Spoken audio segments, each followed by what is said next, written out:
अस्सलाम वालेकुम रहमतुल्लाहि व बरकातुहू। उम्मीद करता हूँ सभी दोस्त ठीक होंगे।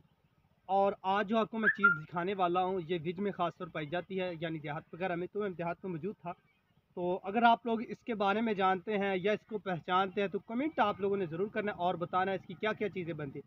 वैसे तो इसका घी भी बनता है, वैसे इसके फुले भी बनते हैं जो कि बहुत लजीज बनते हैं, और इसके अलावा वैसे भी इसको इस्तेमाल किया जाता है। तो ये ख़ास तौर मैदे के लिए भी बहुत मुफीद है।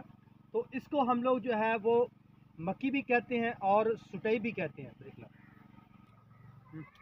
तो हम इसको मकई भी कहते हैं और वैसे आम तौर पर इसको हम लोग सुटई भी कहते हैं। और इसके ये देखें बाल से होते हैं छोटे छोटे से, और इसका जायका जो है वो बहुत ही बेहतरीन होता है और खाने में जो इसको इस्तेमाल किया जाता है तो ये बहुत ही मज़े की होती हैं। तो ये बिल्कुल तैयार है, और ये देखें कि इसका कलर किस तरह इस तरह की होती है। तो हम लोग इसको जो है तोड़ते हैं, यानी अपनी फसल से लेकर जाते हैं और घर में जो है इसको पकाते हैं। और ये देखें कि इसके ऊपर कितने यानी कि ये पर्दे होते हैं और फिर बाद में अंदर से ये निकलती है।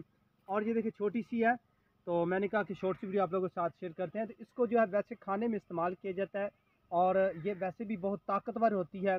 जो कमज़ोर अफराद हैं जिनकी सेहत जो है वो कमज़ोर होती है उनके लिए ये बहुत बेहतरीन है, या जिनको वीकनेस है, कमज़ोरी है, उनके लिए ये बहुत बेहतरीन है। तो उम्मीद करता हूँ ये आपको वीडियो मेरी पसंद आएगी। तो हमारे गाँव में ये काफ़ी तादाद में पाई जाती है, तो मैं इसको बहुत शौक़ से खाता हूँ जी।